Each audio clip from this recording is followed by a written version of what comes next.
ဘဝဟုဆိုရဝဲမြတ်သောဗုဒ္ဓညွှန်ပြခဲ့သောတဘာဝဓမ္မသစ္စာအတိမြတ်အားဘဝမျိုးစေ့ကုန်ခန်းတည်အထိသစ္စာရှိရှိပါရမီဖြစ်၍သစ္စာဉာဏ်ဆက်ရောက်ရန်ထိထိမိမိမကျင့်မိသမျှတကာလမဆုံးနိုင်သောမဟာတန်တရားဤဝဲကရချီတဲ့၌အိတ်ခဲ့ဘူးသောညဉ့်နက်ပေါင်းများစွာမက်ခဲ့ဘူးသောအိမ်မက်ပေါင်းများစွာနိုးခဲ့ဘူးသောမနှက်ပေါင်းများစွာလှမ်းခဲ့ဘူးသောခြေလမ်းပေါင်းများစွာတစ်ခဲ့ဘူးသောမျက်နှာပေါင်းများစွာတွေးခဲ့ဘူးသောအတွေးပေါင်းများစွာစားခဲ့ဘူးသောအစာပေါင်းများစွာဆွန့်ခဲ့ဘူးသောမစင်ပေါင်းများစွာရှောက်ခဲ့ဘူးသောလမ်းမပေါင်းများစွာထိုင်ခဲ့ဘူးသောနေရာပေါင်းများစွာမြင်ခဲ့ဘူးသောမြင်ကွင်းပေါင်းများစွာပြောခဲ့ဘူးသောစကားပေါင်းများစွာကြားခဲ့ဘူးသောအသံပေါင်းများစွာသင်ခဲ့ဘူးသောပညာပေါင်းများစွာ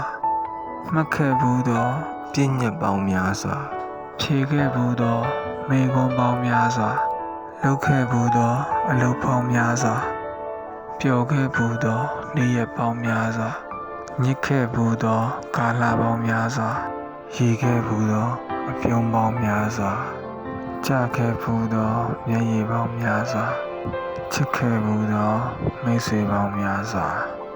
မုန်းခဲ့ဘူးသောရန်သူပေါင်းများစွာချီခဲ့ဘူးသောနှောင်ကြိုးပေါင်းများစွာညီးခဲ့ဘူးသောကြိုးထုံးပေါင်းများစွာ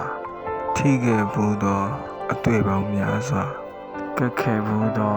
အဆွဲပေါင်းများစွာပေးခဲ့ဘူးသောအရာပေါင်းများစွာရခဲ့ဘူးသောတရားပေါင်းများစွာရှာခဲ့ဘူးသောစီးစိမ်ပေါင်းများစွာပါခဲ့ဘူးသော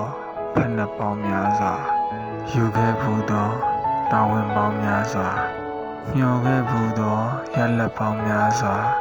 ရောင်ခဲ့ဘူးသောအတိပေါင်းများစွာထားခဲ့ဘူးသောတန်ဖိုးပေါင်းများစွာ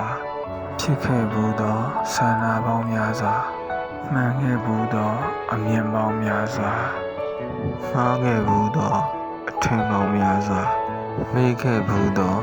ပုံရိပ်ပေါင်းများစွာထိုကဲ့သို့ဘဝရှင်သန်နေသမျှကျေပြန့်ခဲ့မိသောအကြောင်းကံမျိုးစေ့များအလျောက်ဖြစ်လျာဘဝအဆက်ဆက်၌ရောက်လျာဘုံဘဝအဆုံးစုံ၌ကြုံလျာဘဝခန္ဓာအဖုံဖုံ၌ချိန်ဖန်များစွာတရဇက်အိုမင်းခြင်းသဘောဖြင့်အစင်သာဝရဆင်းရဲစွာမယမနာကွဲကွာနေရသောချိန်ဖန်များစွာတရဇက်နာကျင်ခြင်းသဘောဖြင့်အစင်သာဝရဆင်းရဲစွာမယမနာကွေကွဲနေရသောချိန်ဖန်များစွာတရဇက်တည်ဆုံးခြင်းသဘောဖြင့်အစင်သာဝရဆင်းရဲစွာ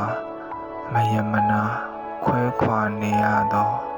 အစအလယ်အဆုံးဆင်းရဲခြင်းဖြင့်သာဆင်းရဲ၍ဒုက္ခဝိစေယဆက်စေသောဘဝခန္ဓာများအားမတည်ခြင်းသည်ဟူသောအဝိဇ္ဇာဖြင့်ပြိုးထောင်၍တတ်မှတ်ခြင်းသည်ဟူသောတဏှာဖြင့်ရေလောင်း၍ဆွဲလန်းခြင်းသည်ဟူသောဥပါဒံဖြင့်ဖတ်တွယ်၍အတ္တသည်ဟူသောအရေးအယောင်ကိုငါဟုမှတ်ယူ၍ဘဝခန္ဓာတင်များစွာအားအဆုံးမဲ့ဆက်လက်တည်ဆောက်နေပေ၏ဤဖြစ်စဉ်ကြီးတဲ့၌တည်ငါလေးများစုဝေထားသောယာယီအဆက်အပြောင်လေး၏တူတောင်းလှသောအခိုက်အတန့်လေးတဲ့၌ပျော်ဝင်နေသောအစိတ်အပိုင်းလေး၏တစိမ့်တဒေသဖြင့်ထိစပ်နေသောထိုအရာလေးသည်ပင်ဘဝဟုအမိနာမခေါ်သွင်းစေရ၏ရှိပြီး